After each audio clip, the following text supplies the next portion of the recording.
Today's video is brought to you by HelloFresh. We're not making boosted burgers today, boys, unfortunately, but we are making white cheddar Wonder Burgers. The holidays are just around the corner, and HelloFresh makes this busy time of the year easier than ever with chef-crafted recipes and pre-portioned ingredients delivered right to your door, so you can spend less time meal planning and prepping. Quality is HelloFresh's priority. Ingredients travel from the farm to your door in less than 7 days. So you know they're fresh. Burgers are looking good. Still no boosted burgers though, I'll tell you that. All right, boys, the burgers are done and they're looking so good. So I'm gonna grab some fries over here. HelloFresh also has a line of kid-friendly recipes that are picky eater proof. Perfect for families looking to try something new this school year. I'm telling you, boys, HelloFresh never disappoints.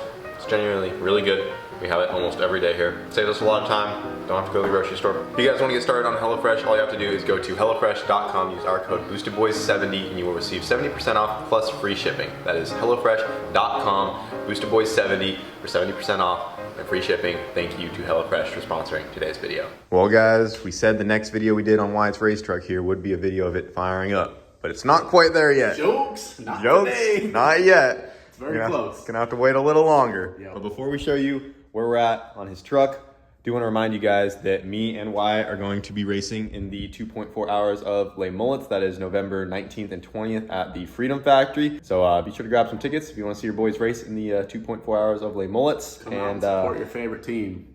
Yeah, dude. Team Boosted Boys to the top. But yeah, let's talk about the truck real quick. Yeah, so it's very close to running. Theoretically, I could make it run right now if you wanted to get. Yeah, if I did an hour's worth of work, we could fire it up right now. But what's really the point? I just want to make sure it's done. And to my standard, you guys know I'm too OCD about that. Yeah, and you got one more harness to finish, so yep. She ain't running until that's done. One more harness to do, and then it's good to go. But currently, I've got it kind of rigged up here, and we can actually power everything on and make sure that it all turns on, and then actually start programming all the control modules and all that stuff while I'm doing this other harness. So I guess we can show them that real quick. It's pretty cool. Yeah, let's try to power this thing up. She is getting close. The whole power. Yeah, not firing it up. Sorry, we lied. You got one more video to wait, and then she should be running. But dude, it's like so close. It's pretty sweet, man. Oh, up in this old girl. Got one switch up here, and theoretically, oh, there it is, dude. The dash. Sick. This is so sweet, dude. Dude, it's coming together. Ooh. Dude, the colors change. Ooh. I wasn't happy about that one. I broke it. What'd you get done down here too? Some people might be interested about your little streetcar edition. Yep, so I guess the news is out. As long as the truck is done, we are taking this thing on sick week. So you have tickets for sick week. Yeah, I've got a ticket to take this on sick week. Kyle's got one for a car. And to go on sick week, you gotta be a street car. So this fancy little switch, it's actually not fancy. It's like a $19 Kubota headlight switch, but it worked great. It's gonna allow us to do turn signals, headlight, horn, the whole deal. And yeah, gotta wire that in, get everything ready to go. But it's getting close, dude. Everything powered up. So yeah, that's a huge all the plus. wiring is done under the dash. Check that out. Yep, got a little messy, I ain't gonna lie, but it's all done. It's all pretty decent, so. I've just been working away, but dude, she is so, I keep saying so close. But I know, every video it's so close, but I mean, realistically, probably another week of just buttoning everything up, and we should be able to turn the key in and try to start this thing. Make some noise. I'm glad that the AEM dash got repurposed. That thing's been sitting on the shelf forever. That's actually the one that came out of the MR2. Yeah, OG forever dash, ago. yep. Yeah. So donated that to the race truck build. Pretty decent. And yeah, she is almost there. So probably sometime next week, we will hopefully hear this thing fire up if all goes to plan. Yeah, I'd say like late next week. But we got a busy week ahead of us. Very busy. You guys will see. We've got a lot going on. A lot of cool stuff. I'm very excited for it, so. Figure out why she was cutting out. Yeah, turns out jumper cables on other pieces of wires to the starter, not a great idea. But hooked up, buddy, it's pretty solid.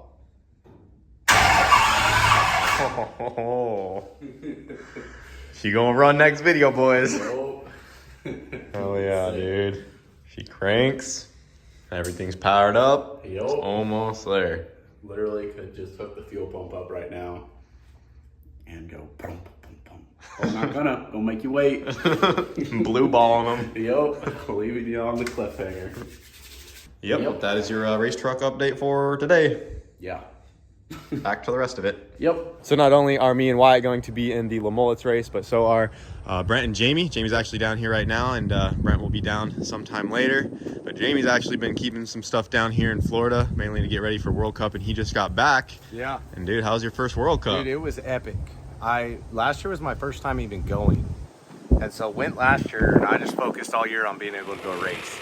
So we ended up qualifying 10th, and we went out second round with like a really close race. I went 836 to his 834. And we have a really little turbo on it right now. We have a 6470. So I mean, that's pretty cool for going that fast on that. I mean, just to even qualify for World Cup is something. Yeah. And it was actually the first year we missed World Cup, Yeah. which I was kind of bummed about, but we've just been so busy over here. Yeah, you guys had a lot going on. I really wanted to get the MR2 out there, but just couldn't make it happen. We actually found out there was a class I could have put it in if I just went down a size in turbo. Maybe next year. We'll definitely make World Cup happen, but we got a lot coming up towards the end of the year. But yeah, Jamie's been keeping his truck and trailer down here along with the Civic. And dude, you got the freaking certification now. Yeah. World Cup Finals Certified Badass sticker. That's how you know it's real. Yep. So now I'm gonna put the big turbo back on, and then Cletus is having his drag race on Friday before Lamulets, so maybe Mick can go do that. Yeah. I mean, maybe that big turbo would be enough to keep up with the MR2. I think I still got one on you. Yeah. You need redemption for that hatch Exactly. race when you opened the parachute by Darn accident. parachute. Or the table got knocked Yeah. off. Yeah. So we can do that next Friday. All right. Civic versus MR2. Yep. Put that big turbo on, turn her all the way up. Yep. Gonna do it. So I think we're fixing to take the MR2 back out, and we might try to push for that record That'd here in be the next sweet. couple days too. That'd be sweet. Let's do it. So yeah, Jamie's going to be down here with the Civic, so you will have this for Lamulets for the race, and then you guys will take it back after. There's one more race. There's the World Sport Compact Challenge Series at Orlando. That's a really long name. But that's in Orlando like the 4th and 5th of December, and then I'll take it home. Okay. Because then we're going to cut the cage out and put more cage in it, because it's actually... Yeah, you finally went fast enough to Yeah. break your 10-point cert. Yep. So might as well get that all fixed up, but do a couple more events while it's down here first. Oh yeah, this thing's come so far. Yeah. Running 8.3s now, front wheel drive. Yeah. It's very impressive. And that was with a pedal on that pass. I still pedaled it in first gear. So she has more in it. Yeah. That's what we always say. There's more in it. there's more there. Like we said earlier, Cletus and Cars and Lamulets is coming up. That is November 19th and 20th. The Friday before that weekend is November 18th, and they are having a streetcar shootout, and we will be there with the MR2. So if you guys want to come out and see the MR2 make a pass, be sure to be there. That is November 18th at Bradenton Motorsports Park.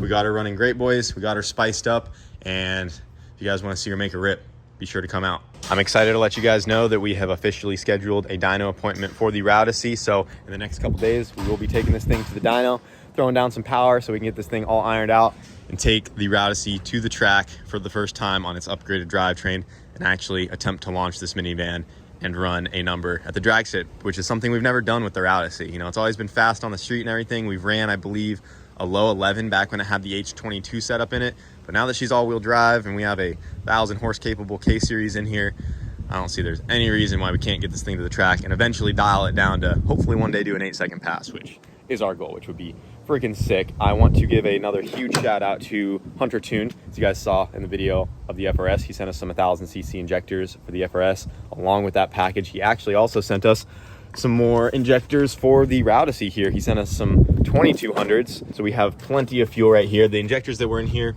were just getting a little gummed up, and he offered to send some for the van as well. Once again, he gave us the flow chart for those guys. Always really helpful to have that information. Just makes tuning and everything way easier. The last thing we need to do to the Rowdesy is get the correct connectors on the ends there, because if you look at the injectors, I just went ahead and depinned all of the existing ones on there and just shoved them onto the injectors just so we could back this thing out, which that is not right. The new ones are going to be in the mail today, so we will get those done, and then she is all ready to go, boys, and we're hoping we can lay down another 4 digits on the Rowdesy and get this thing to the track. But she's coming, so I hope you guys are excited. I know we've been super busy, guys, but the content is coming. We have just about every car up and running right now. We're pushing to do a whole bunch of things by the end of this year. Oh yeah, that is gonna look sick. So we went ahead and cut off the 2 tabs that I used to have on there that went to my little homemade switch panel back when I had that. Got rid of all that, and now we are mounting the Fuel Tech front and center there. Now she's going to be legit. You can see it perfect from the driver's seat here in the shopping cart. It's looking awesome. Fuel Tech's all mounted up on the shopping cart. Dude, it looks a lot better. Not dangling off zip ties anymore. It's so bad. She's come a long ways. Go ahead and fire this thing up.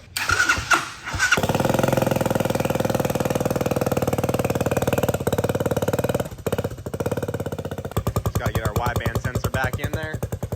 She's good to go.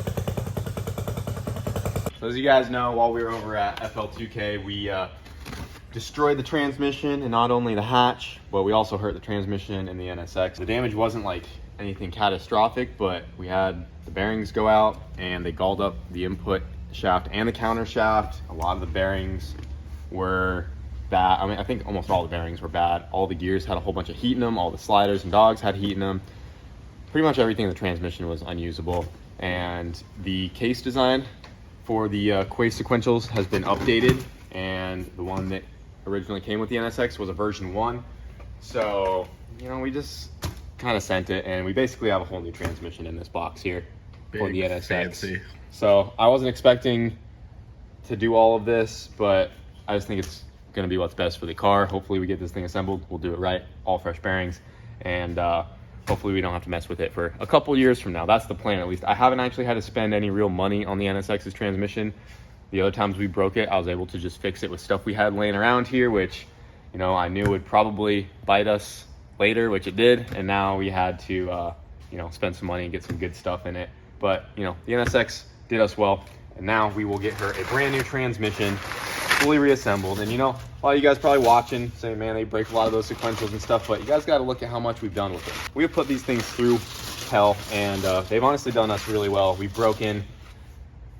It's had to come out twice to the NSX now, twice on the MR2 and once in the van over a nearly 3-year time span of us having these quaifs. I don't think that's too bad. Yeah. We're pushing 4 digits out of them. We did all of Rocky Mountain Race Week in the minivan.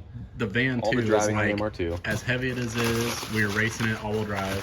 The MR2 was wheel shake or tire shake. Yeah, it was, like a lot of it was nothing would have prevented that either. So yeah, the only time the MR2 broke was because I didn't turn the slipper on, and it broke 1 tooth. So that wasn't even that bad.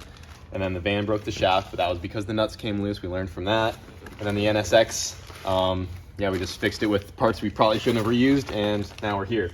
So I ain't too mad about it. These transmissions work well, and they're easy to assemble, but they ain't cheap.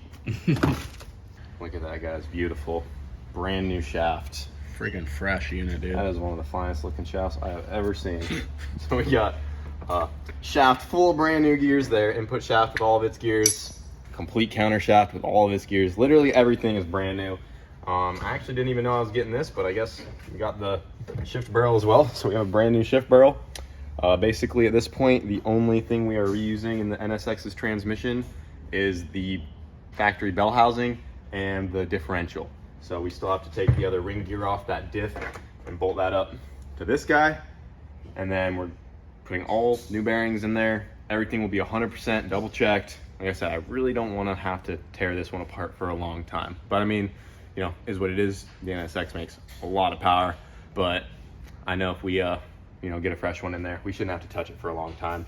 So I wanted to show you guys the differences between the cases just real quick.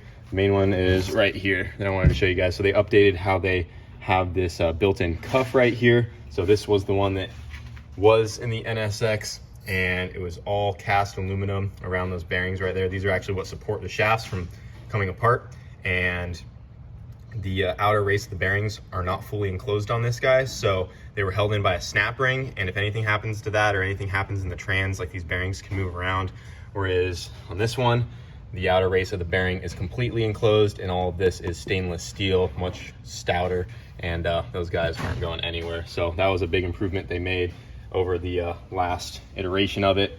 So this one was put together a really long time ago, and like I said, it's done as well, but we are updating everything on the NSX's sequential transmission here, and we'll get her all together. I'm just waiting on the bearings, and then we'll go from there. But Yep, another day of spending a lot of money on transmission parts, but you'll have that. Luckily, the one in the MR2, knock on wood, has had 0 issues. The one in the van, knock on wood, has had 0 issues. We've learned a lot of lessons messing with them, and I think we're pretty confident that we'll put her together right and she'll last for a long time. Got it all laid out here. Like I said, get those bearings, get it all assembled, and we'll see how long this one lasts. Also, I didn't mention, but I just assumed you guys knew that we did all new forks, new sliders, everything. Literally a whole brand new transmission for the NSX. Well, guys, that's going to do it for today's video. We got a lot of awesome stuff coming up. Wyatt's truck is about to be running. The minivan is about to be dynoed. The NSX is about to be fixed. And the MR2 is about to set a new world record. That's all I'm going to say. We'll see you guys later.